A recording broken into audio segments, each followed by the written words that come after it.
That would be good. You could do like a Andrew Huberman's morning routine and my morning routine compared. Well, I think we start pretty similar by messaging 5 different women we missed.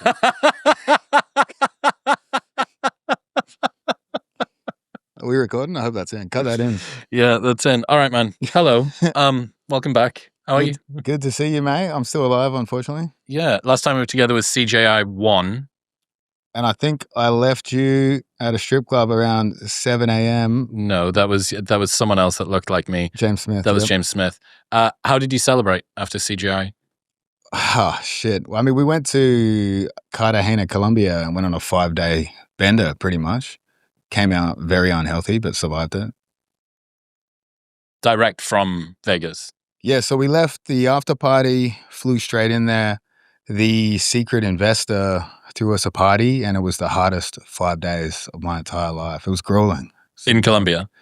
In Colombia, yeah. Heavy times down in Colombia. Right, so it was like an endurance sport, an endurance racing, like the David Goggins of parties. Pretty much. I mean, we didn't sleep much. The guy had it set up so we had IVs every morning. That probably kept me alive, quite honestly. And we brought Volkanovski's coach, Joe Lopez, 73 years old. Didn't sleep. Did not sleep for 3 days.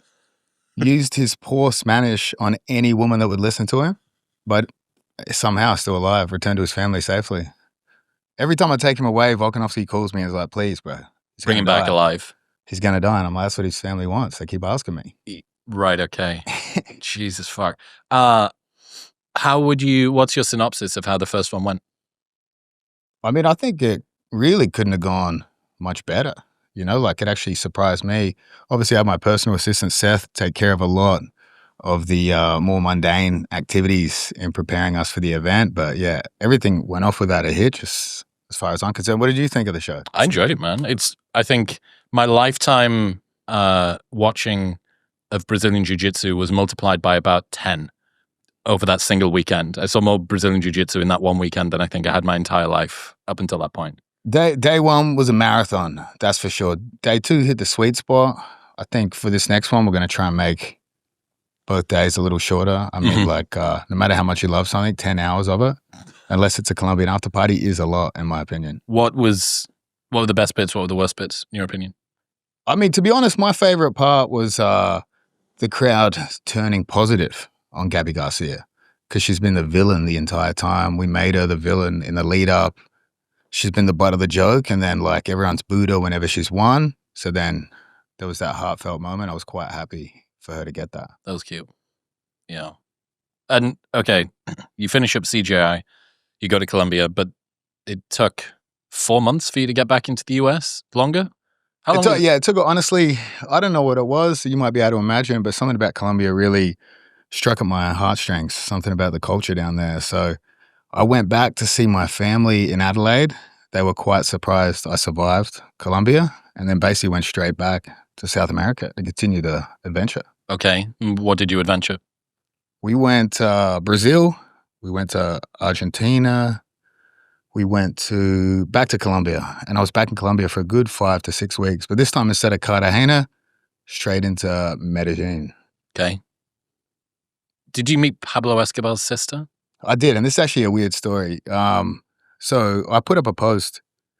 I think I actually made quite an insensitive post. I was using the cocaine sunglasses to pour some powder, a prop, onto Pablo's grave, like one for the fallen homies, you know? But a guy messaged me on Instagram, and he's like, do you want to meet the sister? And I was like, you're full of shit, for sure, you know? You get one of those DMs. But then he sent me a picture of a large quantity of a substance that made me assume that he was the real deal. So I ventured off down to meet him on a Saturday night in Colombia, and he showed me some pictures with the sister, and later that week we went out for dinner. She took us on a bit of a tour of Pablo's old house, and then we got hammered together on red wine. And everything was going good until I tricked her into putting the sunglasses on for a photo, and then we explained to her what the sunglasses were for, and it took a bit of a turn, but still we... Why? What happened then? Well, obviously she's not into the heritage of the Escobar name, you know? Oh, right. She's completely just disparaged and gotten rid of that illustrious history. The family empire, yeah. I was grilling her on a lot of questions about Pablo, but obviously a lot of the notorious, nefarious activities were shielded from the family life. But have they still got access to that house? One of his houses? Yeah, I think that's actually something that she was trying to clarify me. And the guy that sort of helped connect us as well was Pablo's old driver. And they were trying to clarify that the large stacks of cash where people were talking about like what was holding the cash together was disintegrating and stuff was like largely a myth. And most of the cocaine transactions were for land or for houses. So I believe they did get to keep a lot of the proceeds of that. Oh, as opposed to it being he spends $10,000 a week on rubber bands to put all of the cash together. That wasn't true? She says no. Brilliant PR move. You know what I mean? Like the government's not coming for that land if they don't think you have it. They're just looking for that buried cash. Yeah, that is interesting. Do you get drugged? Did you unintentionally get drugged? I did unintentionally get drugged. So like obviously, so to set up the story, obviously we're there on a bender, but I went down there for 4 or 5 weeks and like all my friends, they hit me up being like, you're in Colombia, I'll come down. And it's like when you live in a tourist spot, people are like, they want to do all the tourist shit when you come down. So like every time a new friend comes down, they put my body through the ringer. But those last 2 weeks, I tried to pace myself for a bit of survival. And then again, my personal assistant, Seth, he came down there exploiting my name for some stem cells at a stem cell company because they get the real shit down there in Colombia. So he comes down and we decide to hit the main strip. And usually I would stay at the house, we'd get obliterated, and then we'd adventure out into the streets of Medellín, see what we could find, right? But this night we went out just for a couple casual cocktails because, of course, you have stem cells. You're not meant to drink. You're meant to stay healthy. So we're actually on the main street of Colombia, and Seth had stem cells in his neck. So I definitely positioned him with his sort of back towards the crowd and his stiff neck every time I pointed out an attractive Colombian woman who was in paralysis trying to turn around. And then, so I don't know who drugged me, but have you heard about the drug scopolamine, the devil's breath? No. You haven't heard of it? No. All right. So basically, there's a substance, it's kind of mythical in its nature because it quite often is guys heading to a strip club or something, and what happens is they wake up with no money in their account. So it's a great boogeyman of a story for the missus. Oh no, it was the devil's breath. I must have been drugged. So like, I think it's largely exaggerated, but still a lot of people die down there. 2 jiu-jitsu guys sat next to me rambling while I was having a couple of cocktails with Seth. They met with a couple of Tinder dates, and Tinder down there is pretty dangerous because of obviously these druggings and stuff. And then I don't know who put it in my drink. Could have been the bartender. Could have been the guy's Tinder date I tried to steal that night. Could have been him. But from that point on, just basically, and usually I can handle a few drinks. I probably only had 3, 4 drinks. And I remember just distinctly the last memory I have, we had 2 shots there. And Seth was trying not to drink because of the stem cells.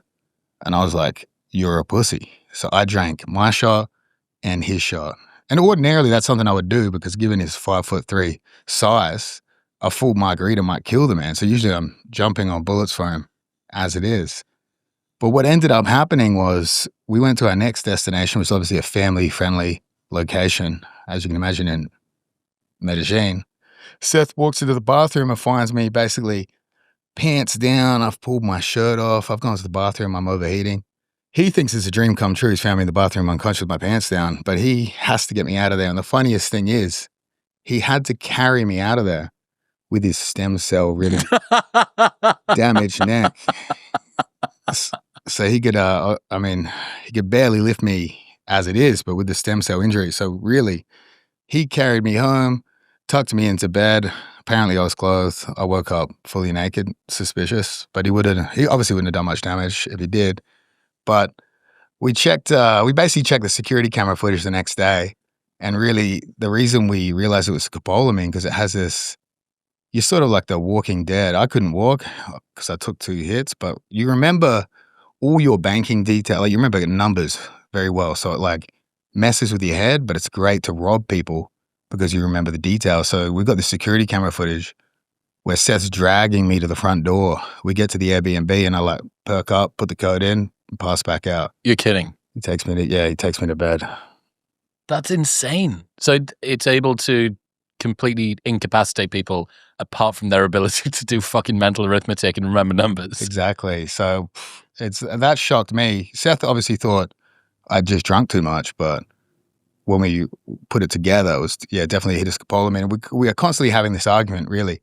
Who saved whose life? He obviously rescued me from the bathroom floor, but I jumped on the bullet of his drugging shot.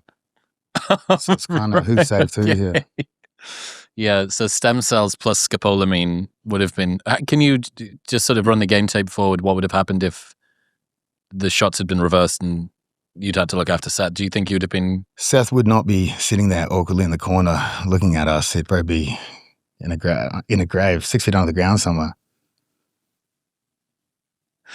Okay. So what was the day after like? Is there a come down?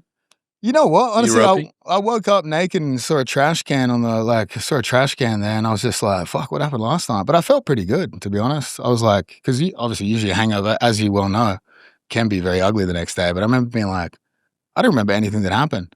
And then I started to piece it together. Obviously, the camera guy that was with us at the time, he sort of showed me the videotape he took of me basically entering the house. I called Seth. We're trying to piece it together, really. It was a mystery. Where were you living? Were you just Airbnb around? Yeah, just Airbnb, yeah. I mean, yeah, luckily Airbnb and the guy at the front desk showed us a security camera footage to piece it together, and he thought it was the funniest thing he's ever seen, eh? No pity at all from the security guard.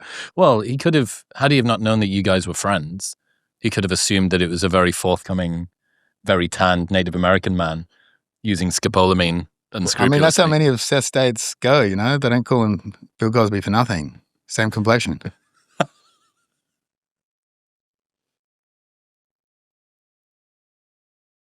Bad timing for that joke with our team, but we'll go on.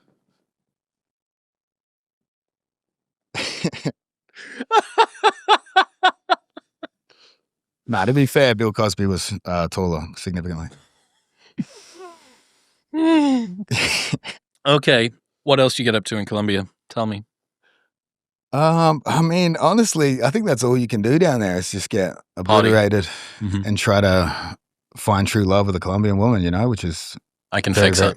Very, very difficult. The fantasy ends quite quickly and expensively. Someone asked me a question on a Q&A. They said, which country has the most beautiful women?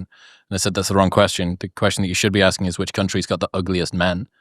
And I actually think that Colombia ranks probably top 5 for the delta between the quality of the women and the quality of the men. There is no difference. Now, Dubai has a massive difference, but that gets compensated by all of the wealth that the guys have got. But very, very attractive women, very, very ugly men. I honestly brought the average down for the men over there, I think. You know, I was doing them a world of good. All right. And then you went to Ethiopia. Why'd you go there? So we got this, obviously we got that Fair Fight Foundation. Despite everything I've just said, I do charity work. I'm for the greater good, you know what I mean? And we partner with the Guardian program, which has Jiu-Jitsu schools all around the world for sort of kids that wouldn't have access to those programs. And they provide them clean drinking water, in some of the places food, and English lessons. So we went out there. Actually, where was I? We were in Peru. And with the Guardian guys, because we're building a school out there in Peru.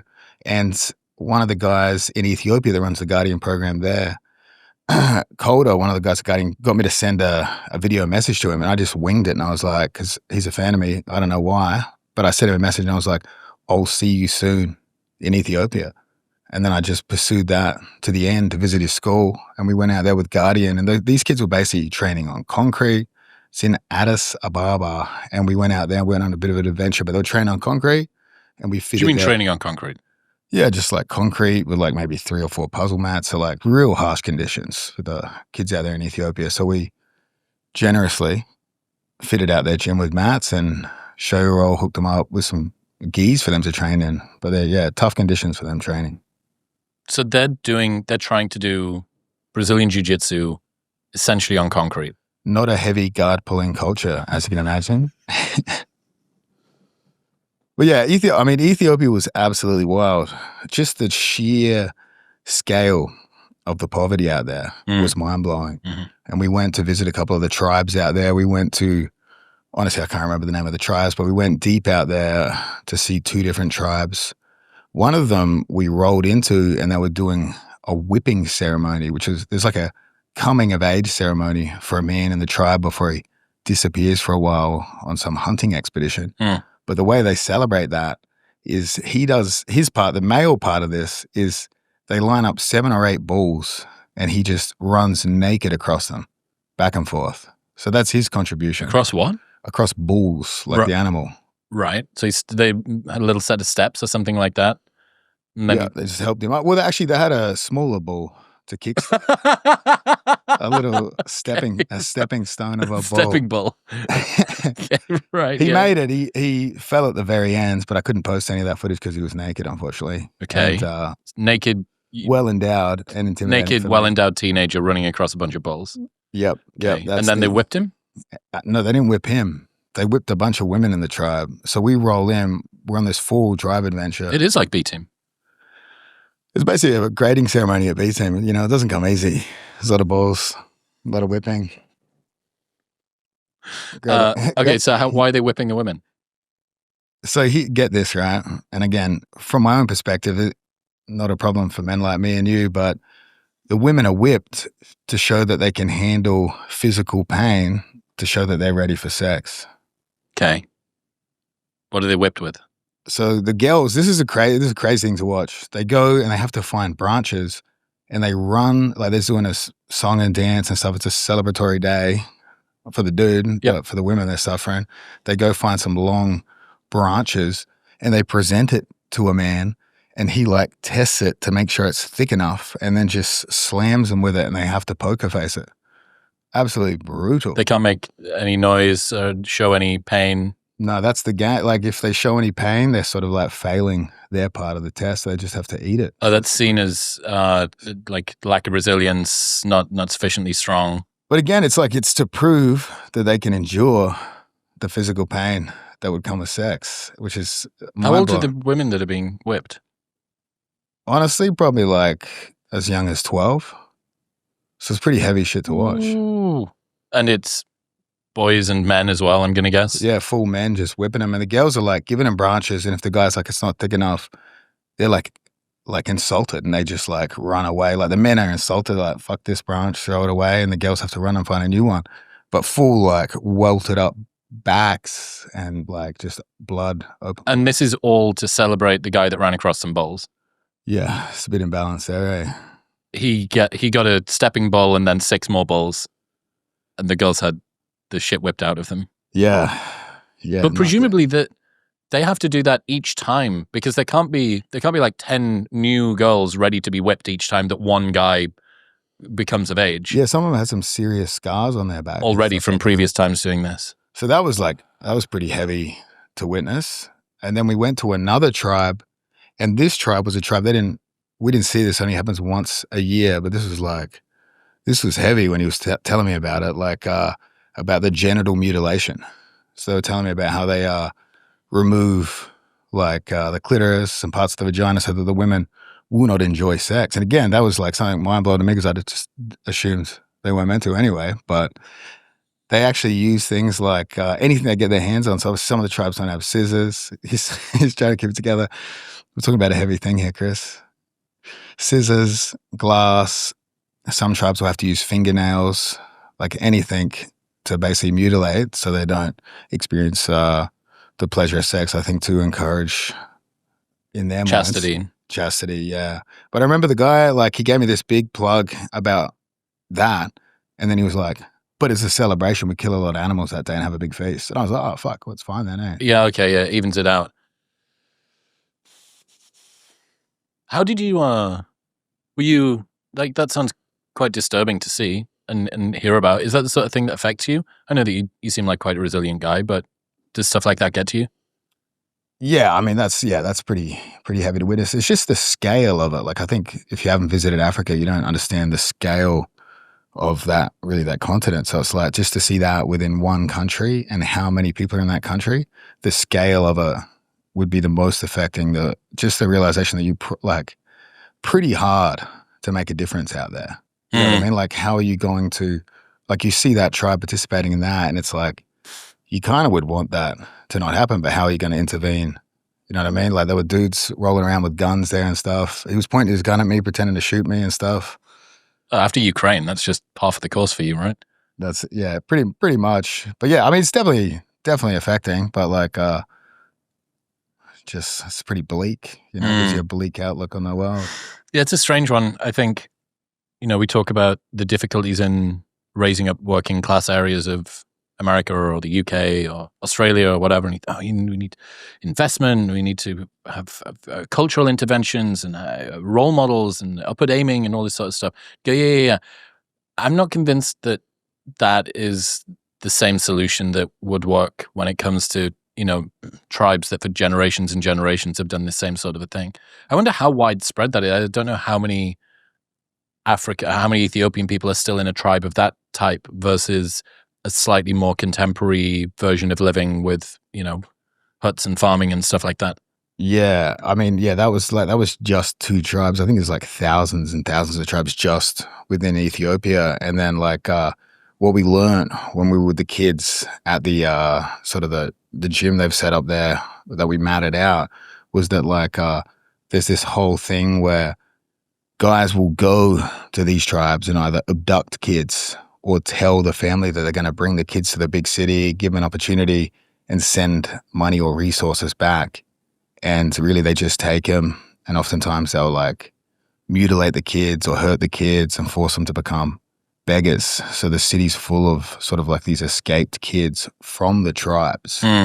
And to make like just how crazy it is it's like overran with hyenas.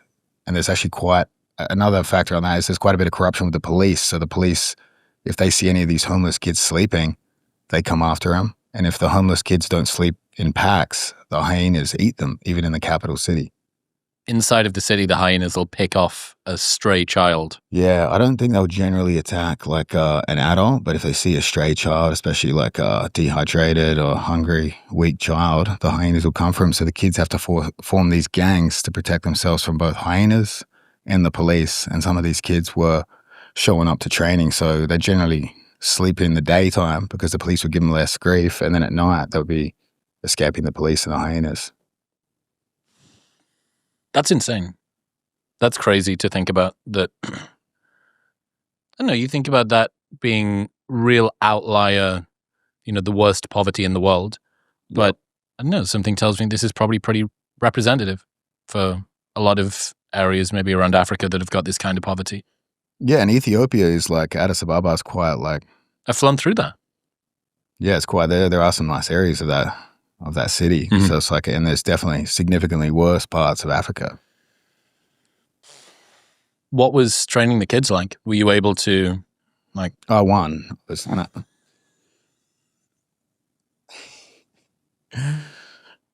Mm-hmm.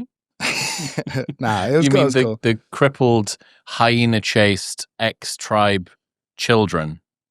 You managed to best them in the sport that you're a professional That's at. Honestly, when I select matches, that's the type of match I would select myself, you know? Someone who's been chased by a hyena for the last couple of weeks. Yeah, pretty much. Nah, the kids were awesome, you know? They're trying to use Jiu-Jitsu to give them a foundation of like discipline, and they're teaching them English at the same time. Mm-hmm. They have sort of a safe environment there. But there were so many difficulties, even us filming there. Like, we were trying to film it. The Jiu-Jitsu Academy itself is within this apartment complex. And we were trying to film the kids' stories as they were speaking to the camera.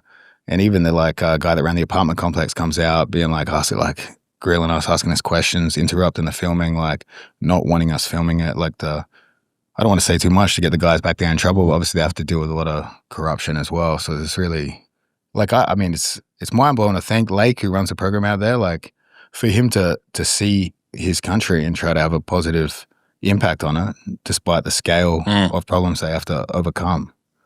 It's pretty mind-blowing. Yeah, he's going uphill there. What was the ketamine thing? Oh, right. So I won't say where we got it. Maybe I smuggled it in. But at one of the campfires when we were out of the tribes, right, we were trying to entertain ourselves. Some of the stories you've told me off camera, for sure. We're trying to entertain ourselves. So we had this ketamine nasal spray. And we were sitting around this fireplace just being idiots. Like we were drinking the local moonshine. So I thought that'd be like a cool experience, but it basically tasted like gasoline. The local guy was like, I'm going to go get you guys some of the moonshine. I was like, fuck, sick. Let's get drunk. And he came back and it was in a plastic bottle and it basically smelled like pure ethanol. So I had to put that down. You know, I wasn't going to turn it away. And then we busted out the ketamine nasal spray and we were hitting that, obviously being quite reflective of the fireplace. And there was a dude there that had just left goat herding. Goat herding had been his thing for generations, his family's thing. Very proud of the culture of goat herding out there. And he saw what we're doing being idiots. And he looked at the spray and he's like, he didn't even speak the same dialect as the guys we're with, but definitely you see a face that's interested and wants to try something. He hits the ketamine. And he sat looking at the fireplace for 2 hours, not moving. And then the translator came out and this guy was like, never give that to me again. And then 15 minutes later, he's like, pass that back. Yep. And then ketamine will do that to you. It'll put you in a hole, put you in a dark place before you come out of it. And then this guy basically gave us a speech to a translator afterwards, how he's had all these like visions and he's like, he was working for I wouldn't even say it's a hotel. There's just really no electricity or anything. Like we're sleeping in some tents, but he would sort of cook for us. And he'd only just started doing this cooking role. And following the ketamine experience, he's like, I have to live. I have to return to my roots of goat herding. He's like, I'm going to cook you breakfast in the morning and then I'm out of here. You gave a guy an existential crisis with ketamine. I've given a few people existential crisis with a few substances, but Ethiopian goat herder in the middle of the desert is definitely a first for me. Yeah, I mean, look, he's returned to his roots. I'm sure he's probably enjoying that more. I don't think the cooking life was for him. All right, okay, so you're a life coach now as well. Modern wisdom, that's what we're here for. Yeah. Well, it's a hard pivot, but I wonder how many people would sign up to be life coached by you. Could you imagine what the sort of outcomes of clients that were life coached by you would be? Probably a few large divorce settlements, I'd imagine. Yeah. All right. Who got arrested in Bali? What was that like? Yeah, I mean, like, honestly, I don't know how high. I haven't ended up in a prison, really, in some of these travels. Yeah, you're kind of like, you've been dodging very effectively. It's impressive. The Teflon Don, you know, we're getting to airport security. Obviously, I don't look suspicious at all. That's what I like to think, you know, but I've managed to dodge it. But yeah, I know tons of British guys getting popped, even recently in Dubai with large. 2 kids just got popped, the clothing company owners, right? For having this big party going on. A friend's girlfriend was someone who's just in the room next door or like nearby. It's like if you're at a party and there's somebody that has drugs, it's like, we'll just lock you up for 2 weeks and we'll see what's going on here. So not good. Really, really, really not good. Yeah. You got to be careful in some of these countries partying. That's the problem with, I wonder whether it's the same with Aussies, but I certainly know that British people have this like disregard a lot of the time for the laws abroad. It's weird because British people are very orderly.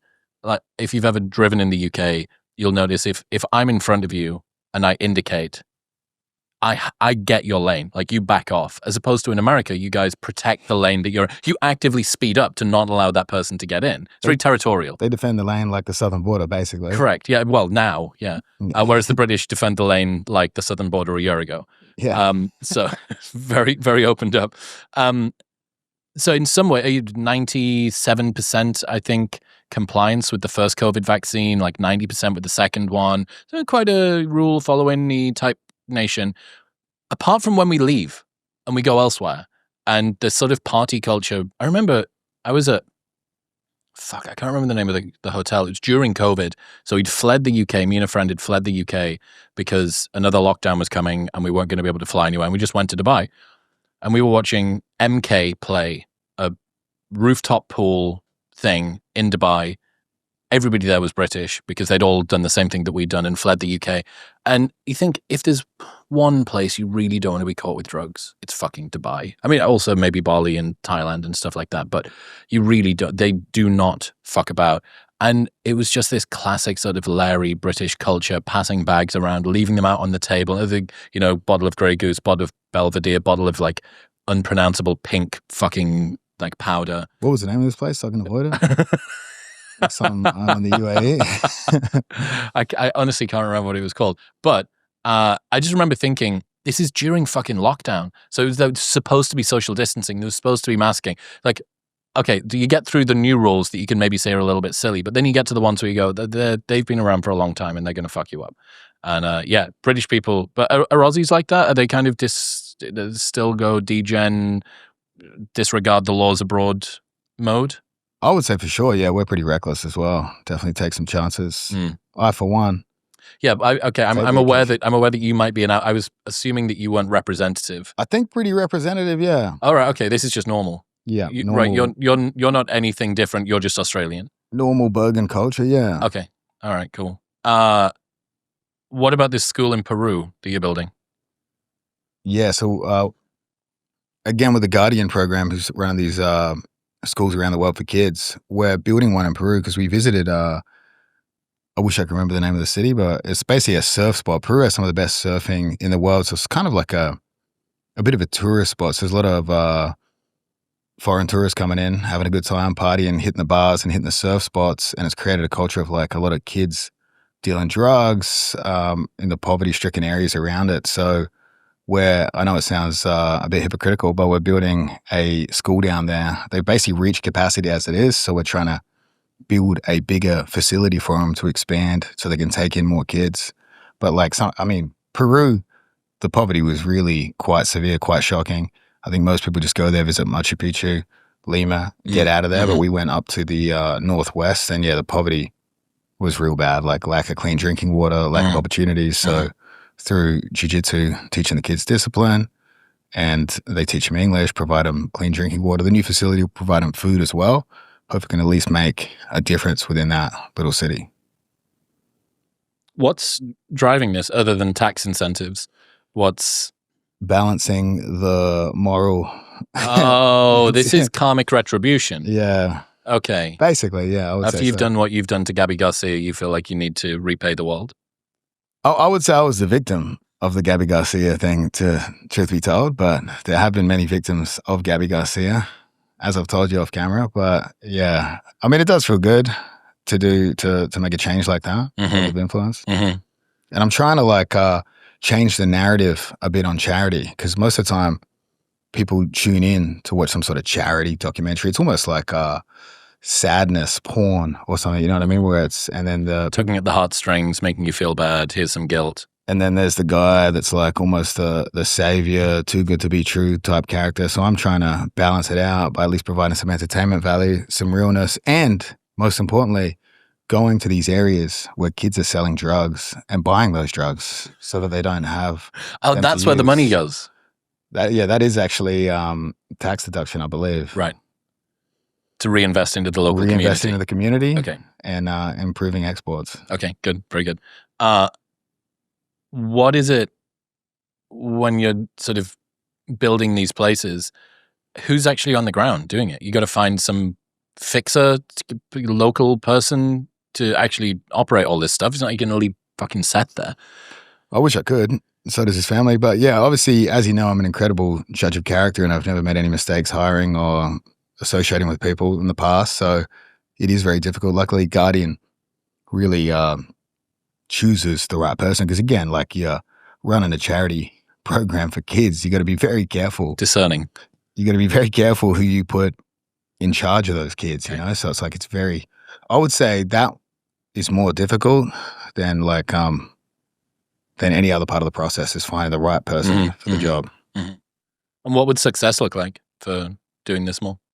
I mean, even just helping one kid, you know, like once you go down there, you meet the kids, you sort of obviously some of the kids are really talented, charismatic, and you see them and you think, oh, with a little bit of help, maybe they have a chance to change their life. But on the flip side of that, if kids drop out of the program that you're aware of, that's going to be quite devastating as well.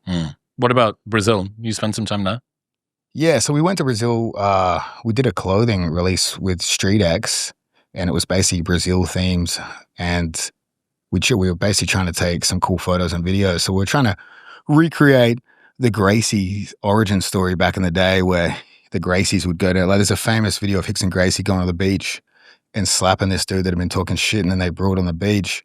Our version of that was to go to the beach, get extremely drunk with the local bartenders, and then have challenge matches against the bartenders.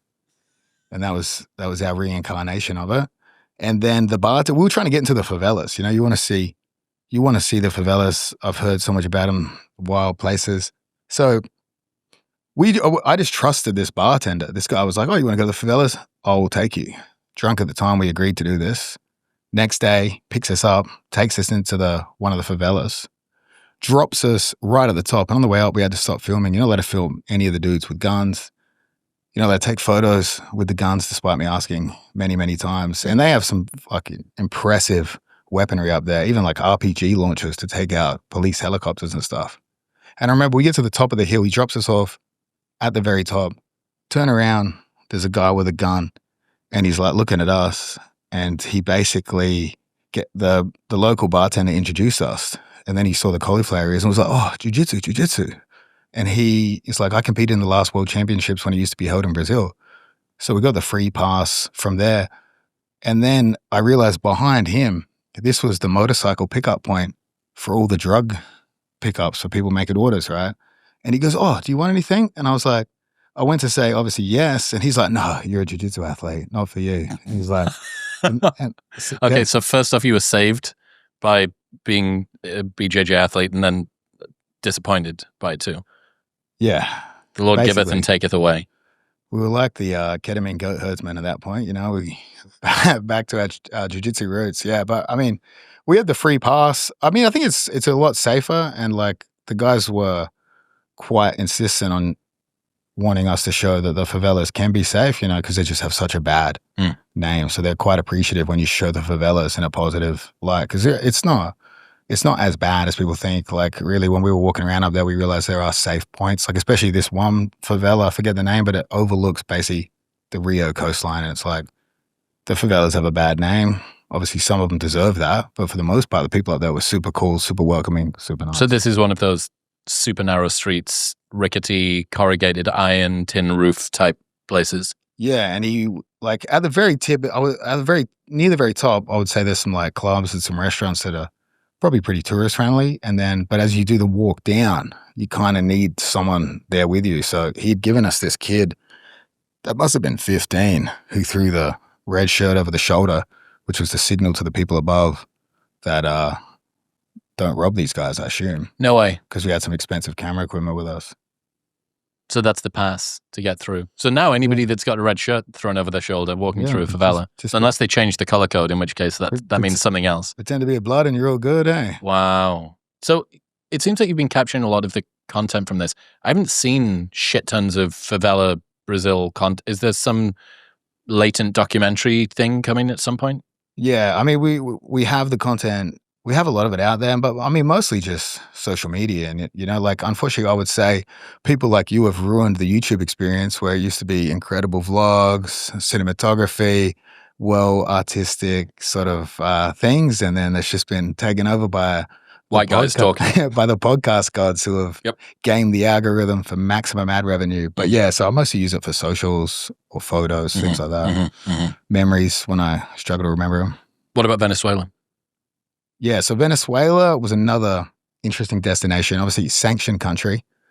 U.S. citizens can't visit there. So you're not allowed to visit there? Yeah, U.S. citizens are not allowed to visit there. Because the Venezuelans say that you can't visit there, or the American people say that you can't visit there? I think America's sanctions on Venezuela have caused Venezuela to basically block you. I think there is a path, but it's a very difficult path for U.S. citizens to get into. So just the sheer thought of a country without Americans, I was like, sold. That sounds brilliant. That sounds like a peaceful oasis. So I set up sort of a charity seminar down there, and the jiu-jitsu scene was actually quite big. So we went down there, and pretty heavy experience when you get to the airport and stuff. Like, it's like, where did you fly from? I flied from Medellín. I think it was straight after Medellín. I think I went up to Cartagena again, say hello to some old friends, and then flew straight from Medellín into Venezuela airport. And I had some guys on the ground that were helping me out, but like, it's bizarre. Like, the airport security, the immigration part of it is like, obviously all the Venezuelans are going through, and then I'm just standing there alone for 2 hours while they're using WhatsApp to message the security people to work out whether they want to detain me or not. And I assume they probably looked at my Instagram and thought, this guy's a fucking idiot. He's not going to do any harm, let him in. And then we went on a bit of an adventure there. We went out to Angel Falls, world's tallest waterfall. Beautiful experience out there. We stayed at a lovely resort, taken care of pretty damn well. The only thing is that obviously my friends and family, Venezuela is typically a pretty dangerous country. I think 10 million people fled it over the last X amount of time. Obviously, a lot of Venezuelan immigrants getting around, and it has a bad reputation. So when I went to Angel Falls, I had already smashed my phone in a drunk incident. And I remember being like, oh, iPhones are waterproof. So we were walking through waterfalls and shit, and I was starting to film. Phone died, and I'm like, I was off the grid for 3 days with people just not knowing where I was, if I was okay, what happened. Mm-hmm. I think I got an SOS signal out there at some point to say everything was all good. And then my cameraman met me at a later date in Venezuela, and we're able to get basically communication with the outside reacquainted world. I imagine that was finally bliss for you, Seth, to have been liberated from having to look after him for 3 days. I'm sorry. I was getting calls from someone else. Oh, I see. Yeah, we had a companion send out SOS signals. I mean, I was okay. Seth had to get me a new phone and get it hand delivered to me, I think at a later location. And then again, it was another location I brought Volkanovski's coach, Joe Lopez, to. You brought him to Venezuela? Brought him to Venezuela. Fantastic. And he, again, any excuse for him to use his Spanish on unsuspecting women, yep. That is like the bat signal for him. He will arrive. And yeah, we had a bit of a blowout the last night. It was good. What's Venezuela like, generally? I mean, honestly, one of the most beautiful, if not the most beautiful country I've ever seen in my life. Incredible. Angel Falls area, amazing at the north, along the coastline there, some of the most beautiful coastline in the world.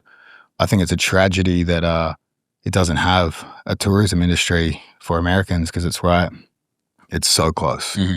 But yeah, I would say, and I'm not just saying this to offend Americans that can't visit there, but it is the most beautiful country I've ever been to.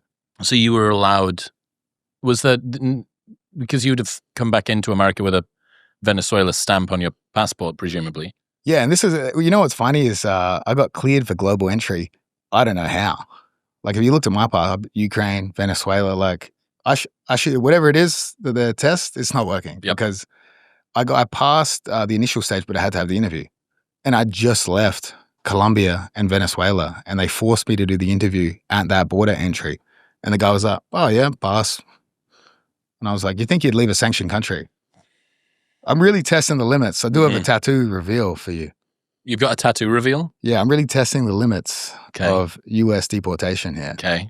And really it's based on the idea that really there is an avenue out there for an all expenses paid trip to the beautiful country of El Salvador.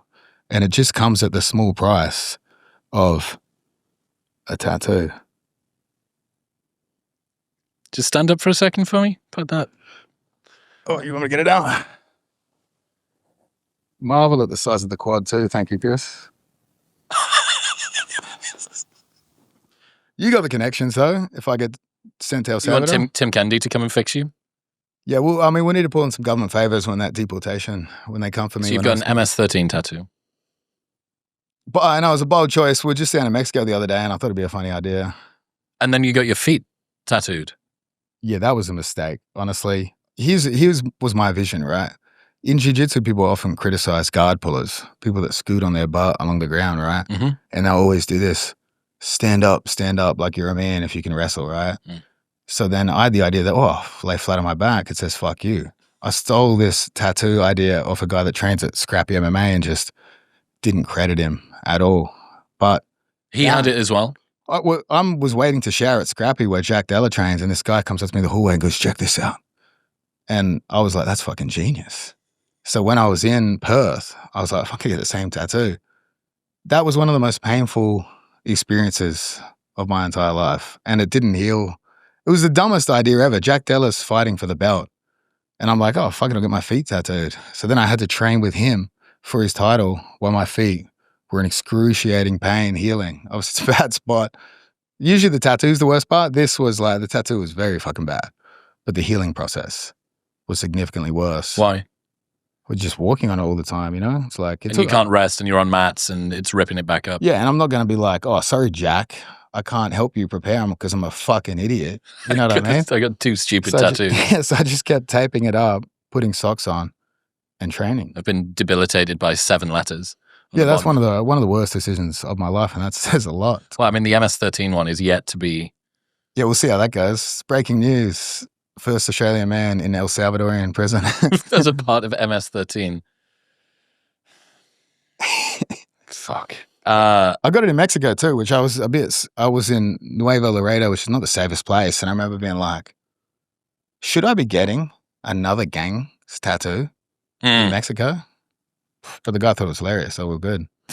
Okay. What's the nomadic life like for you? It seems like you like it. I get brief windows when you're back in Austin for 2 days to like wash your pants and then turn around and go back again. What's the best and what's the worst about it? What's good and what's bad? I mean, I don't know. I just get bored in a place. Like, I'm in a place too long, I just get a bit stir crazy, want to go somewhere else. Someone sends me a message, there's an opportunity, an adventure. I like the idea of an adventure. Maybe it's a midlife crisis. I don't know, but I do love living out of a suitcase and just being able to travel. I think it's a totally different experience if you're staying at hostels. I think that's the vision people have, living out of a suitcase, doing a European backpacking trip or South American backpacking Interrailing. trip. Yeah, but if you can afford a semi-decent hotel, it's not too bad. Mm-hmm. And what's the worst parts about it? What are the things that you don't like? Carrying a fucking massive suitcase around the entire time.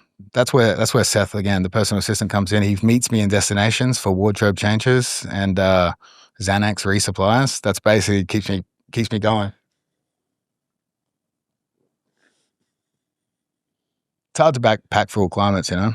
Mm-hmm. Hard to fit a gay cowboy hat in there too. That's true. What's happening with CJI 2? We're not far off now. CJI 2 is back August 30-31 in Vegas, Thomas & Mack Event Center. This time we're mixing it up. I think the first event, we won that battle. We proved sort of that jiu-jitsu can be exciting. You might have to fight a woman to do it, but it can be. That's what lured you in. You heard about me fighting a woman. You were like, I'm there. Yeah. Well, it's weird because I got all of this inspiration from an Ethiopian tribe about how you should treat women, and then thought, right, I'm going to get to see this play out on the big screen. Honestly, the worst thought I had when I saw the women getting whipped was really like, I want to be like, guys, we can do this emotionally. I was going to teach them gaslighting. I was like, save your shoulders. You need stem cells in Colombia, but. Yeah, CJI 2 will be a teams event. So the most exciting event I've ever participated in was a Japanese event called Quintet, which did they make it up? Who made up Quintet as a Kazushi Sakuraba, famous Japanese MMA fighter, and it was his contribution to grappling. And I mean, it's sort of a iteration of a wrestling meet where guys are fighting off in different divisions, but it had the last man standing sort of dynamic to it. And I didn't just want to do CJI 1, same format again. Obviously, we gave away $2 million, fucking expensive. I thought, how can we cheapen out a bit on this event? And I was like, all right, teams event, $1 million prize pool. Because really, a lot of people, CJI 1 sort of showed who the 2 best athletes in the world were. And there's a lot of contention about really who's the best team in the world. So I was like, let's try and do real teams. You pick your 5 best guys, 5 sort of ADCC Olympic divisions, and we'll do a last man standing style event. And we're going to add in, we're obviously heavily inspired by Quintet. Quintet would ban heel hooks. MMA fighters are terrified of leg locks. I don't know why they always do that. So leg locks are allowed for us. And we're borrowing, obviously, from wrestling. So Royal Rumble style entrances. So it's basically like when we do Quintet, the team lineup would already be predetermined. So you kind of like, last man standing, you submit your opponent, you know who's next. Mm-hmm. We're going to leave that a mystery so the coach on the sideline can basically be like, his guy gets submitted, he's like, oh, send in this whoever. guy. Yeah. And it's going to be like, it's going to be a big impact for the crowd to be like, oh my God. Who's coming next? Yeah. Oh, that's cool. So it's one person from each weight category? Yeah, so we'll basically the ADCC weight division. It's like, you take your 5 best guys, we take our 5 best guys, and we'll see it. So it'll be 8 teams matched up over 2 days. I'll be competing as well, unfortunately. I'll be facing a character that somewhat resembles Gabby Garcia, I would say, but that would be Gable Stevenson. Who's this guy that you're wrestling? Olympic gold medal wrestler, American wrestler.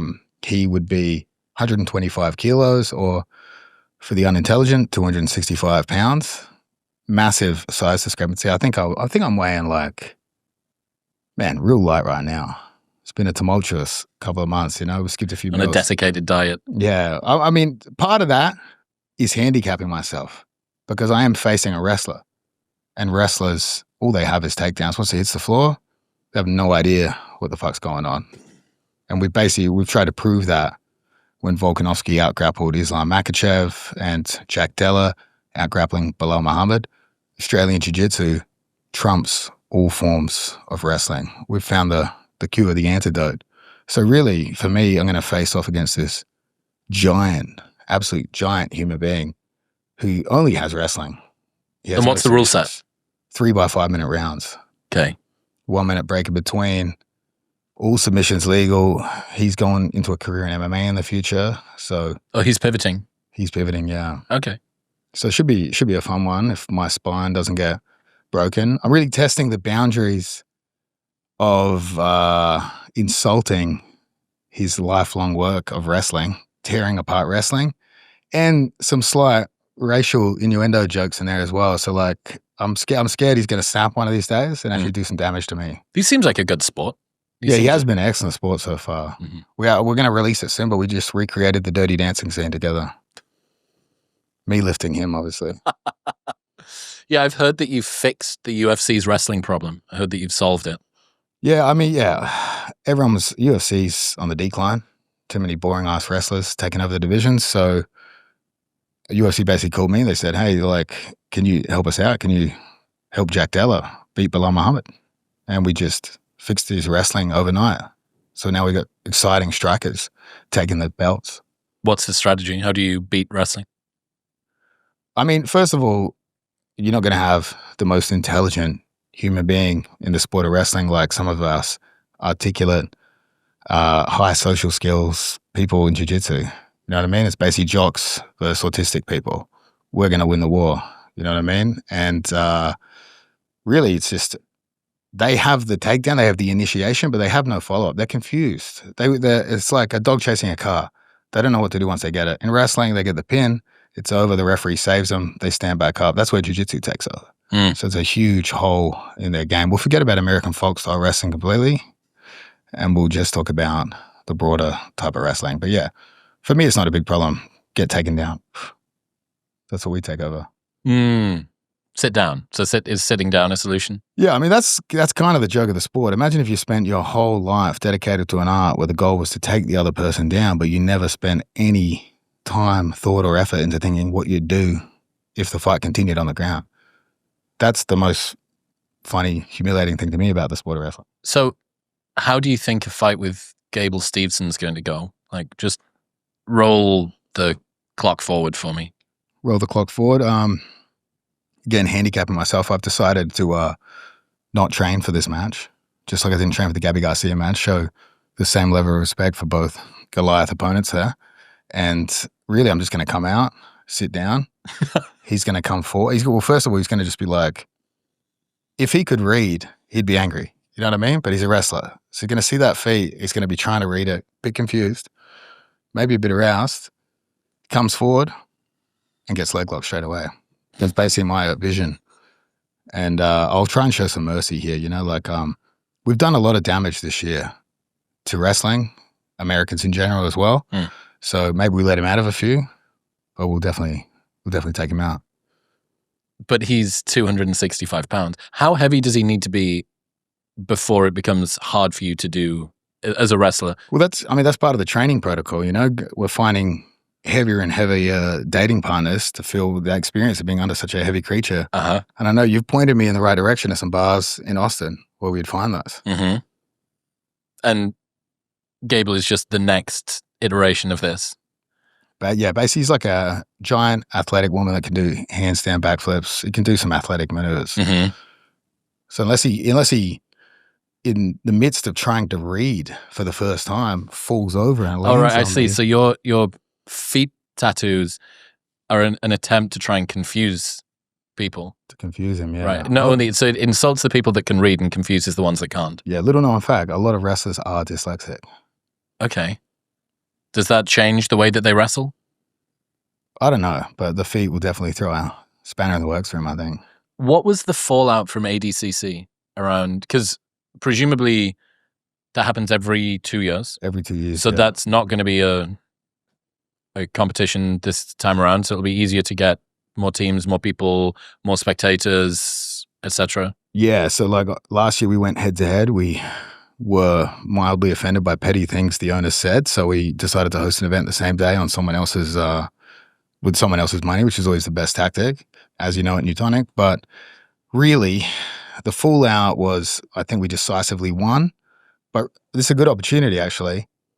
ADCC is on Flow Grappling, and I have just signed, I would say, and it's not saying much, the most lucrative contract in grappling history to now join forces and essentially take over Flow Grappling. So it's kind of a corporate takeover. So Flow Grappling hosted ADCC. They had the subscribers. I went on a malicious onslaught of an attack against ADCC, and as a result, Flow Grappling as well. We tore them down to a point of vulnerability that now the only person they could call for help was me, essentially a corporate takeover. And now they've basically given me the reins to save grappling. So what have they done? What's the deal? I can't talk too much about it. Flow Grappling usually is it's a streaming platform to host events and original content. CJI will remain free on YouTube. I mean, I'm basically going to run the operation now. We're going to fix the damage we did. We're going to try and get the fan base back. Okay, you've caused the problem and now you're selling them the cure. Exactly. Sounds like my dating life as well, really. But that's the gaslighting coming back in. The gaslighting come back. Yeah, no, but we're working together with Flow now, because there are big enterprises trying to enter the sport of grappling, and they're trying to lock athletes down to exclusive contracts. Again, like they're going to try to monopolize the sport of grappling. And grapplers, where there's barely $3 to throw together as it is, if this big organization were to monopolize the sport of grappling, the athletes themselves would lose the leverage for negotiations and getting their true value from the different events out there. Like obviously we've got one championship as well. The big three would be one championship, Flow Grappling, and UFC Fight Pass, right? So if one of these were to take over completely and create a monopoly, then they would not have any incentive to pay the athletes more.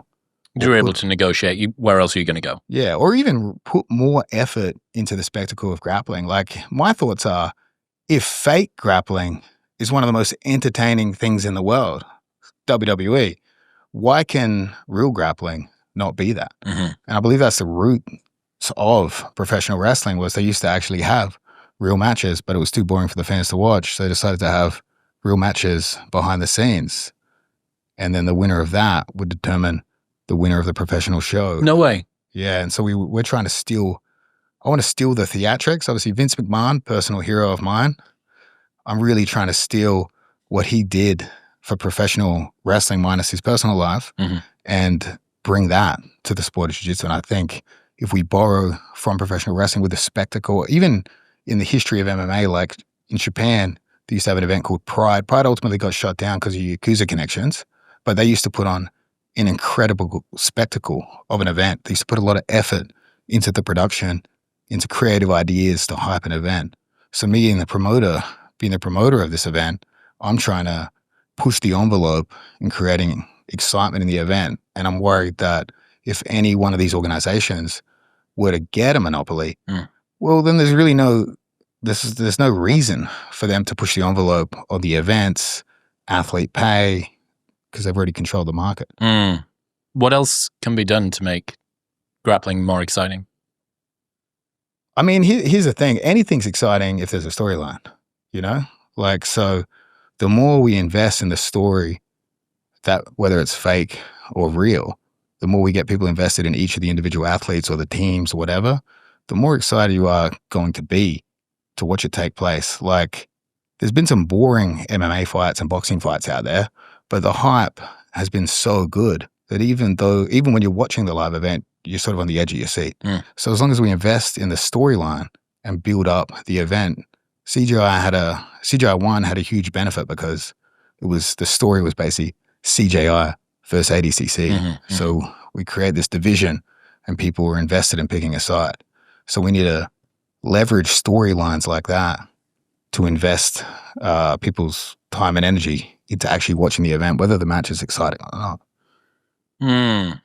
Yeah, I enjoyed some of the fights at CJI. I think one of the issues that you have, the art form's so subtle that for a muggle like me to fully be able to understand the nuance of exactly what's going on, this is where actually being within earshot of the commentators made it way easier because they were able to translate for me what was going on. You can tell when people are on their feet and they're spinning around. There's like, Taket Rotolo, that fight was fucking spectacular, right? Like, and total idiot, normal person, like I can tell there's something exciting going on here. But I do wonder and I think that you guys helped with slanted walls, with tighter time limits, with, different modes of scoring. I think that you spoke about this last year, that helps to incentivize people to not fight in a more boring manner, to make it more of a spectator-friendly event. Yeah, and that would be one angle of really why I'm trying to fight these exclusive contracts is like Taket versus Cade Rotolo is one of the most exciting matches in history. If both these guys get locked down to exclusive contracts, we may never see that rematch. But in terms of making grappling exciting, yeah, that is a tall order to do. But I believe the quintet format is what will make it exciting, the last man standing style where we have teams, right? Because if there's inactivity in jiu-jitsu, it's boring. When nothing's happening, it's boring. However, imagine because it's going to be different weight divisions. Imagine it's Nicky Rod versus a smaller guy like Fabricio Andre. So there's a massive weight discrepancy. But when you're taking the weight of the team on your shoulders as that smaller guy, suddenly him simply surviving against the bigger opponent now becomes exciting. So I think what Sakuraba did that made quintet so exciting is you can create a style of rules that somewhat makes the boring parts exciting. Just survival might mean that your team wins this series. So we're trying to reinvent sort of how grappling's viewed to even make those boring parts exciting. Who are going to be the teams? So we've got Atos, New Wave, 10th Planet, B Team, Pedigo. And then we decided, just due to the difficulty, like there's a lot of teams out there, but they might not be able to fill 5 divisions. We decided to add in 3 region-based teams. So the Americas, Australia and Asia, and Europe and the UK. So those will be filled with region-based guys because it was about making sure that we get all the good athletes in there. Because if a lot of teams, like say a classic example would be Levi, who made it to the final against blue hair. The blue hair guy against Cade Rotolo last year. He trains at my old team, Absolute MMA. Be tough for them to put in 5 guys. So we're like, well, we don't want to lose a guy like Levi. So we're going to have region-based teams. And then... Oh, that's cool. So you'll have this sort of Avengers assemble of people that aren't usually together. Yeah. Maybe even fought against each other. May even be from rival gyms. Yeah, exactly. So they have to come together and basically take on these powerhouse team names. And then one other thing we threw in there was kind of like this idea of a wild card. Because really there were maybe 2 or 3 teams in the world that would have 5 contenders at each weight division. So we said to each team, listen, we need 4 of your guys to be authentic members of your team, but you can pull in a wild card. So it's like we're still keeping to the team versus team nature. Some of it's region-based, but also you can pull in a wild card. And we exploited that fully. Who's your wild card? Victor Hugo, who's one of the biggest, best guys in the sport today. So we exploited that. I mean, we told all coaches out there early that, hey, you can pull in a wild card. We just got ahead of them. We jumped on Victor straight away. Right. I saw a photo of you and John Danaher. Talk me through that meeting of the minds. Yeah, so we had our falling out. We had the Danaher death squad, which I jumped aboard sort of late to the party, which was Eddie Cummings, Gary Tonin, Gordon Ryan, Nicky Rod. I jumped in. I tore that team apart piece by piece from the inside, turning everyone against each other to exploit that into an opportunity to create the B team, which we have here today. And that's obviously left a bad taste in John Danaher's mouth. But in the effort of getting them in the event, because for CJI 1, they supported ADCC instead. They were going after the legacy medals, and they did very good at ADCC. I will say it was a bit of an easy ADCC. We took most of the good guys, but we've managed to put our differences aside for the greater good. So New Wave will be submitting a team. Me and Gordon, on the other hand, have not put our differences aside, but John Danaher is El Jefe. He's the boss over there. So me and him have reconnected. What was that like, getting to chat to him for the first time in a while? That was good. I've ran into him a couple of times, but we never had a full conversation. But yeah, it was definitely good to make the pass. You know what I mean? Like, part of that conversation was, Craig, you took things a little too far. I'll be like, I'm guilty of fucking around sometimes, you know? But when we had the conversation, yeah, we're friends again, for sure. What do you think's the likelihood of Gordon turning up and fighting at CJI? I mean, I've got a special cuck chair waiting for him there in the audience. So, like, I think that's going to pull him in, you know? That's going to call him. You've just made it, however likely it was, I think you've just made it slightly less likely. The porcelain throne will be there waiting for him. I'm going to guess that you think that it's quite unlikely that it's going to happen then. I think he'll be there. Hey, I think ultimately, as much as you hate me, you should love your teammates more. And he is a great team member, great training partner, in my opinion, horrible human being. But in an effort to support his training partners, I imagine he'll want to give them the best opportunity to win, and his presence and coaching ability. But not competing? Not competing. You don't think that he would compete? As far as I know, he's never going to compete again.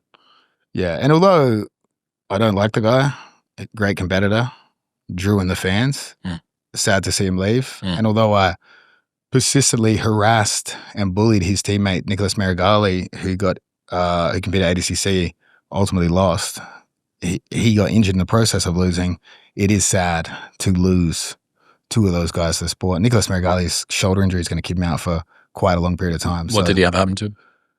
So after posting many pictures saying he was going to be the champion, he's going to win double gold, attacking everyone else, criticizing everyone else, he got defeated by a blue belt. Was it a blue belt? Pixie was actually, take that back. He got defeated by a purple belt, but in the process of the hip toss, he posted his arm on the ground, destroyed everything in his shoulder. Really, really bad injury. I think, unfortunately, a couple of the surgeries, difficult thing to come back from. Might need a trip to Colombia with some stem cells. But yeah. The some devil's breath. Yeah, we could all use some devil's breath from time to time, but really, yeah, he's out for a while too, so we can't have him in the next CJI. And I mean, most of his theatrics, you know, like I just like, first of all, I like picking on Marigali because English is second language. He's coming in unequipped. Gordon, easy target, most American human being on earth. You know what I mean, with the banter. So it is sad to lose them, not just from the banter perspective and the insult perspective, but they are great athletes, and it would have been great to have them participate at CJI too. And people think I have a vendetta, I'm vindictive. There's only, and I won't say his name, there's only one person that can't compete in CJI 2, but I don't give a fuck what you've said about me, anything. Go for it. Kiss the ring. Kiss a few things and we'll put you in the event. What is the sort of future ambition for CJI? Like, what would be a great place for it to come in to land? More money, bigger brackets, more viewership? Like, where are you trying to end up? Where do we want to end up? I mean, my goal is just to grow the sport. You know what I mean? Like, I've put so much effort into this sport. I've humiliated myself. I've been injured. I've wasted my life on jiu-jitsu mats, talking to people that can't hold a conversation. So I want this to amount to something. So I failed as an athlete. So the pivot would be as a promoter. And we had some enemies that have now become friends for the first event. We have some, I wouldn't say enemies, but some big challenges coming up for the second event in terms of, I think, I contributed to the sport of jiu-jitsu in a way that brought so much attention and eyes to that one competition that now we've got some sharks circling, trying to take it over and monopolize it. So for me, now it's kind of a battle to make sure that we don't end up being monopolized and just some other product on the shelf. So really, it's like for me now, it's to ensure that there's a viable event that doesn't have exclusive contracts, that just wants the best athletes in the world to participate, put on a spectacle, exciting, sell out for the fans, and that they have that alternative. But surely there's going to be, 5 people that win ultimately, which means that there's going to be 40 people that don't win or whatever, or 35 people that don't win. So how are the 35 going to keep taking over? Is it that, well, there's a lot of exposure at this sort of an event, you can monetize on the back of this? Me, being the man that's never won anything, I would say losing is just a marketing pivot. It's how it's not winning or losing that matters. It's how you lose, and how you sell that loss. Mm-hmm. So really, I mean, obviously great opportunity for exposure. I don't want to just be talking about, we're paying them in exposure, but last year we paid everyone $10,001 to show up. This year, $10,002 to show up. So for the athletes, that sadly is a significant amount of money for a lot of them. Jiu-Jitsu is like a top-heavy payment structure, but there are organizations out there that will overcompensate the top of the bill and severely underpay the bottom part. So really, for me, it's like protecting the next generation of athletes that might get caught up in the allure of being attached to big brands or big organizations, and let that blind them from what jiu-jitsu really is and how it's different to other sports. And we have an opportunity here to kind of prevent it being monopolized. Yeah, interesting that a flagrant personal vanity project has now become some stalwart, protective fortress against big business coming and ruining a sport. I mean, that's the thing, really. It's like everything I do is completely self-interested, selfish, and for my own benefit. But when it comes to a talk show, we can sell it any way we want. Let's repurpose that. For the greater well, good. like you say, it's not really what you're doing or why you're doing it. It's why you say you're doing it and whether or not people believe it. Yeah, which is, I might pivot into politics too, run against it. Might take citizenship. I only found out about Greg Souders recently. He seems like an interesting guy. What do you know about him? Interesting character. Yeah, he's the coach of the Misfits team for America. So he's putting together an American squad. So I haven't gone too much into this. It's a difficult conversation to listen to. People talking about different learning models in jiu-jitsu. But yeah, I believe from my understanding, his thought process is that you don't need to be just doing static, repetitive drilling and understand and being taught techniques. He's sort of giving the credence over to the people's ability to solve problems themselves through the positional sparring. Mm-hmm. So, I think the way, just like we do with CJI1, the way we sell is to create division and create sides for people to choose to be on. And a lot of hipsters will choose to be on the unorthodox side of things. So it's I think basically a balance of the two is usually the best approach here. But I believe his persistence in his argument is making people reevaluate how they teach. So I think ultimately he's a good influence on the sport. Is there too much, you're looking at somebody who has done a total of 1 session of Brazilian Jiu-Jitsu in his life. But from a lot of my friends, it seems like a lot of time is spent drilling, sort of carefully deconstructing moves and then slowly sort of building those back up. Is there a sort of tactical training hole in the world of most Brazilian Jiu-Jitsu coaching at the moment? Yeah, I would say that most Jiu-Jitsu coaches aren't actually coaches. They're just instructors. They show moves, whereas a coach would be something different. And that's something I sort of realized being involved in MMA camps is that a coach doesn't necessarily need to be better than the person they're training. And Jiu-Jitsu has this historical thought process where the better the competitor was, they assume that he's going to be a better instructor or coach for them. And I think that's sort of a bit of a fallacy where some of the best guys teaching boxing, even wrestling, weren't necessarily the best competitors, but they have a great way to break things down. Jon Danaher would be one of the best coaches ever. No history of jiu-jitsu competition. Mm-hmm. So I think that's a massive flaw in the sport of jiu-jitsu. But I personally would say that in the early stages, you need to understand those moves. You need to be taught those moves. And then ultimately, as we get to the higher level, I believe problem solving for yourself is much better because if I give you the answer, quite often I think people forget it. But if I create a situation in which you figure out a solution, you remember it. And I always say to guys, I'm like, look at the people leading this sport and how dumb we are. If they can figure it out, you can figure it out. You know what I mean? Like, come to me with a more in-depth question than like, how do I escape side control? You know, give me exact circumstances in which I can give you guidance or set you on the right path. What have you learned from all of the time that you've cornered in the UFC? How's that sort of informed the way that you look at coaching generally and sort of the world of fighting?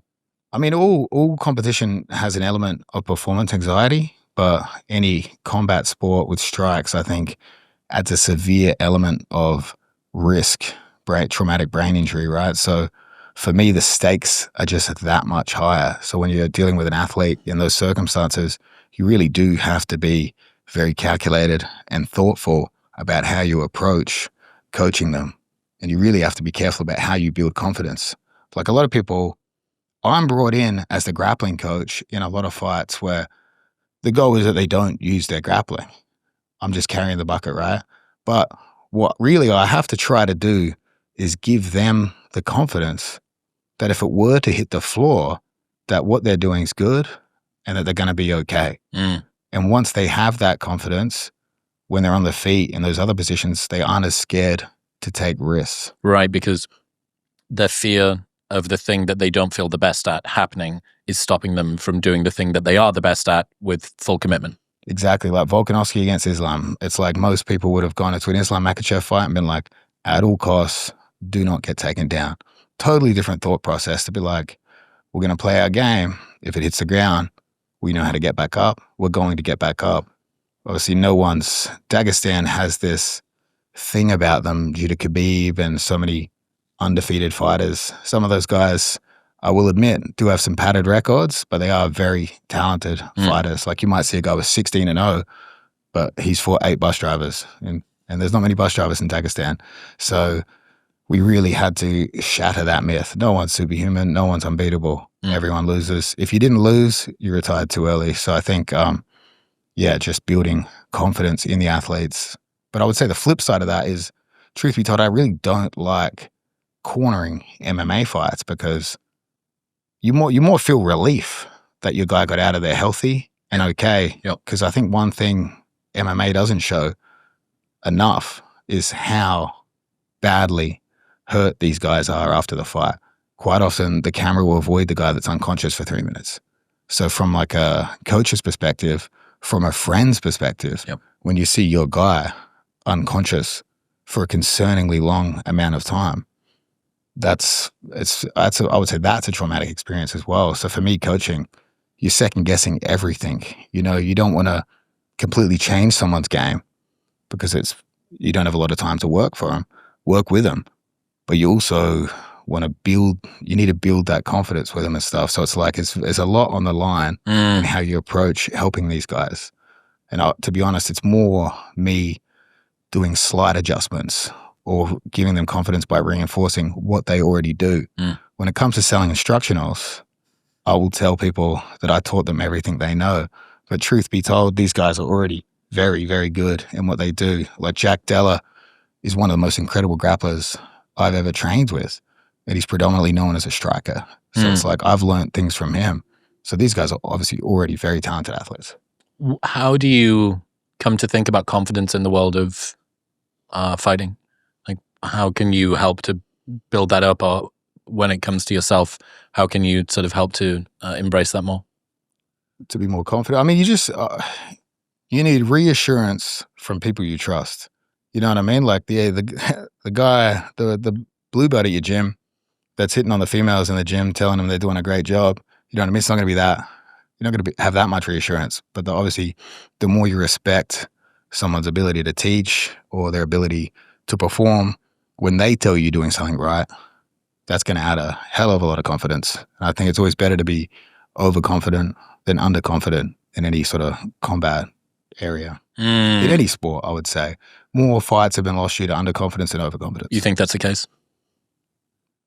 Well, I mean, walking out with that many people looking at you, and so much on the line. And it's a good point to make it about striking, that I would guess that in Brazilian Jiu-Jitsu or sort of grappling stuff, it can't happen that quickly. There's at least a little bit of lead in. You go, okay, I made like 2 mistakes here. I made one big mistake, but there was a point that this sort of went through, as opposed to it does come out of nowhere when striking is like the fucking Ben Askren Masvidal thing. You know, like that's like, it's just one incident that occurs and it's like, okay, now it's over. But it is still, a lot of the time it's like, so obviously there are some lucky shots, but like say Masvidal, he knew that if he applied pressure, he knew the way Askren would lean. So he knew sort of his habits, right? I mean, that was definitely a mistake on Askren's end, you know what I mean? It was a great approach by Masvidal as well, you know, like he's sprinting towards him at a period of the fight where usually it's pretty tame. Usually a feeling out process, usually a hand touch. So he's breaking sort of the rhythm there. So I think there was a bit of planning in what looked like a brilliant, accidental, lucky strike. But it was well. Yeah, I think that was calculated. They knew what Askren's reaction would be. And had you have been in his corner, you could have sold an instructional. I would have taught him how to wrestle. Yeah. So I'm just interested a little bit. I again have very little understanding about what's going on, but I'm pretty fascinated about eras or different periods within sports. How would you describe sort of the world tactically that BJJ is in? Sort of what's the trend? What are the popular things that seem to be working, and where do you think things are going next? Oh, I mean, you know what? Like, it's sort of based on what competition is popular at the time. So what I mean by that is ADCC would allow heel hooks. And there was a guy that called Husmar Harris, who was notorious for throwing on heel hooks and not letting go when people tapped and just breaking their legs. So that created an urgency, even in myself, when I thought I might be in his weight division, to now learn leg locks, because obviously you don't want to lose. You don't want to be embarrassed by having a sort of a hole in your game there. And in that particular circumstance, I was quite concerned he was going to just get it, rip it, and not let go. He got banned from the UFC, I'm pretty sure, for doing that. This guy's notorious for just being a caveman and just ripping shit. But jiu-jitsu is sort of like you're looking for holes in the sport to take advantage of it. So once I started training that heel hook game, then a tournament appeared called EBI, which became like sort of a Eddie Bravo's event, became sort of this cultural movement where we had the stars from the original Danaher Death Squad, like Eddie Cummings and Gordon and Gary Tonin, who were using moves that a lot of the pre-existing black belts had never played with because they were banned in those competitions. So these guys got basically a head start on an area of the game that was going to become very important later. And then once people were so scared of their leg locks, it created opportunities for other parts of their game. So it's kind of like you're trying to get ahead of the curve. So it's just trying to recognize vulnerabilities and exploit them at the right moments. But there's been like 50-50 guard was a position. Generally speaking, if the older generation of black belts hate it, they hate it for a reason because it's working. So 50-50 guard, deep half guard. We had a move called the Birimbolo. We had all the leg locks. We had sort of arm traps from the back. As ADCC became more popular and wrestling became more important, we had this scrimmage style wrestling, which basically just scrambling for top position. So, and that would be more reminiscent of MMA, where the goal on bottom is to get up. But obviously, in jiu-jitsu, we don't have to worry about strikes, so we can be a bit more creative in what we do. So really, there's a whole lot of eras, and usually there's like a person that made those moves popular because they came in and beat people that they shouldn't have beaten because they were using moves that were sort of cutting edge or innovative moves. And what's the era that we're in now? Good question. I've stopped watching this. No, I don't know what we're in now, to be honest. I mean, like, again, like I think we'll probably see some new emerging trends based on our event because there's so much at stake. There's a great amount of prize money. There's a lot of prestige in that you're going to be able to claim your team is the #1 team in the world. So I think a lot of coaches are going to be, especially a guy like Greg Souders, is going to be trying to think of some really creative ways. Has he got a team that's going to He's going to control the Team America, the Americas team. Oh, okay. Oh, right, because you've had to gift coaches. Who's looking after the other two? We've got Lachlan Giles, who gave me my black belt. He had a fantastic run at ADCC, and he was able to medal as a 77-kilo guy in the open weight division, and he heel hooked 3 monsters. He basically heel hooks within the game of heel hooks. There were different positions which people could innovate. There was a guy called Eddie Cummings who was really good at outside heel hooks, and a position called outside Ashi.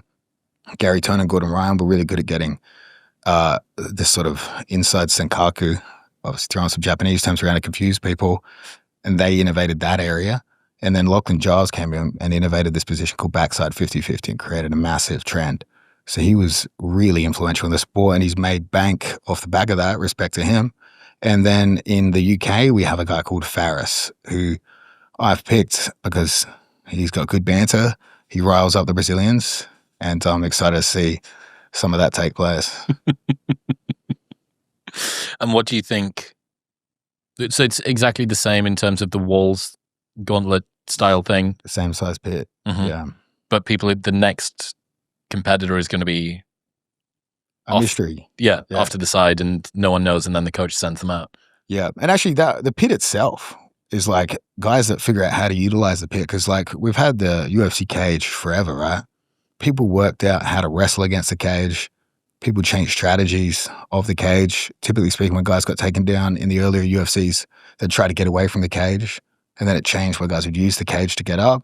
So I think the pit and how you use the pit, there's a huge opportunity for innovation there. And with innovation comes instructional sales. So they make bank off it. How much have you got to train over the last 12 months? I'll be honest, not a lot. You know, it's hard being in my position because I love training and I just want to go in and have a roll. But when you're a known athlete or you're a known promoter, people see that as their opportunity to if I can impress. Yeah, they're like, oh, now's my time. And that's actually a shout out to the new general manager, Ben Kovacs of Flow Grappling. I would say if you guys see him at an open mat, fight him to the bitter end, fight him to the death. If you submit him multiple times, I'm sure you'll get a spot on the Flow Grappling event. That's what everybody thinks. That's what they think. Yeah, they come for me. So I don't train too much. I'll show up to a random gym and some dude will be there just trying to kill me. And I'm just like, what have I done to you, brother? Or a Brazilian beach up against a bartender. Yeah, but we choose our battles there. That guy was set side, you know what I mean? All right, so what's the next few months got in store up until CJI? Oh, do I want to say what I'm doing? I don't want to say. All right, so we're going to London. We're running the CJI trials where we'll do 3 divisions, 3 4-man divisions. The winners of those will represent the Team Europe. And the other 2 guys, Jon Jones, and who am I forgetting?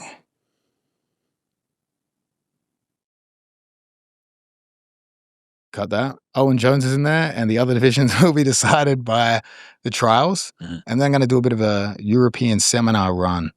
So hit up Europe, we'll get some content. I'm going to try and raise a bunch of money for a cause, but I'll keep that cause secret now because it might cost me my life if people know I'm running around Europe with that much money to give to a certain group of people. Fuck him. Greg Jones, ladies and gentlemen. Dude, I'll see you at CJI. Thank you, bro. Congratulations, you made it to the end of the episode. And if you want more, well, why don't you press right here? Come on.